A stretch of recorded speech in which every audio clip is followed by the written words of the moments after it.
আসসালামু আলাইকুম ওয়া রাহমাতুল্লাহি ওয়া বারাকাতুহু নাহমাদুহু ওয়া নুসাল্লি আলা রাসূলিল কারীম আম্মা বাদ আউযু বিল্লাহি মিনাশ শাইতানির রাজীম বিসমিল্লাহির রহমানির রহিম কুল ইন্নাস সালাতি ওয়া নুসুকি ওয়া মাহইয়ায়া ওয়া মামাতি লিল্লাহি রাব্বিল আলামিন ইন্নাল হামদুলিল্লাহ। ডিয়ার ফ্রেন্ডস, আশা করি প্রত্যেকেই ভালো আছেন। আলহামদুলিল্লাহ, আমিও ভালো আছি। তো বন্ধুরা, সাধারণত আমাদের ধারণা যে পুরুষত্ব হরণকারী বা পুরুষত্বকে নষ্ট করে দেয় সাধারণত মাস্টারবেশন, অধিক পরিমাণে ইন্টারকোর্স করতে থাকা, বিভিন্ন রকম মৌথনে অভ্যস্ত থাকা। যুগ যুগ ধরে কিন্তু এই কথাগুলোই প্রচলিত যে সাধারণত পুরুষের পুরুষত্ব নষ্ট হয় এইভাবেই। তো বন্ধুরা, এর বাইরে কিছু বিষয় রয়েছে যা পুরুষের পুরুষত্বকে নষ্ট করে দেয়। বন্ধুরা, প্রিভেনশন ইজ বেটার দেন কিউর।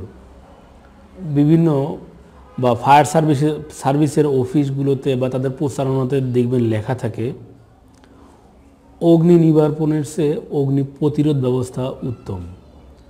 তো সেক্ষেত্রে যে বিষয়গুলো আমরা এড়িয়ে চললে বা মেনে চললে সাধারণত আমরা আমাদের পুরুষত্বকে ধরে রাখতে পারি। তো বন্ধুরা, আমি আপনাদেরকে সেই বিষয়গুলোকেই বলবো। পুরুষের উচিত সদা সর্বদা পেটকে পরিষ্কার পরিচ্ছন্ন রাখা, যাতে উদ্রাময়, কলেরা, ডায়রিয়া, যেগুলো আপনার বিশেষ করে পেটে সমস্যা সৃষ্টিকারী যে রোগগুলো রয়েছে, এই রোগগুলো যাতে না হয়, পেট সবসময় যেন ভালো থাকে, অবশ্যই সেদিকে লক্ষ্য রাখবেন। এবং অধিক যেন কোষ্ঠকাঠিন্য না থাকে।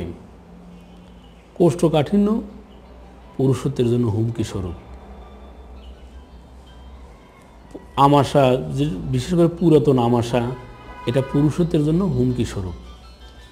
তো বন্ধুরা, আপনাদেরকে দুটো বিষয় বললাম।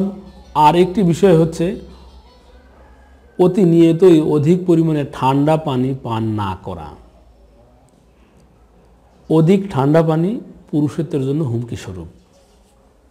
সেই সাথে কিছু খাবার রয়েছে যেগুলোকে আমরা বা ভেষজ রয়েছে, সাধারণত বিভিন্ন আলোচনার ভিতরে আমরা দেখে থাকি যে এগুলো পুরুষত্বের উন্নতি ঘটায়। তো বন্ধুরা, তারা সুস্থ, তাদের জন্য কিন্তু ক্ষতিকর। একদম দীর্ঘমেয়াদে ইসুপগুলের ভুসি এটি পানির সাথে গুলিয়ে সেবন করতে থাকা, গোলাপ ফুল বা গোলাপের পাপড়ি, এগুলো কিন্তু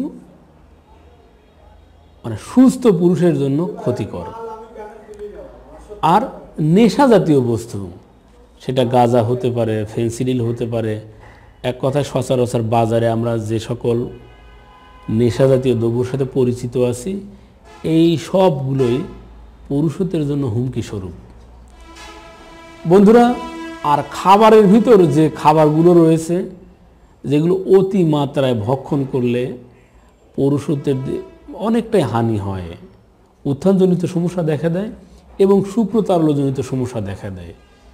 এর ভিতর যে কোনো টক জাতীয় খাবার, এখন টক বলতে সরাসরি স্বাদের যে টকগুলো রয়েছে, তেঁতুল, কমলা লেবু,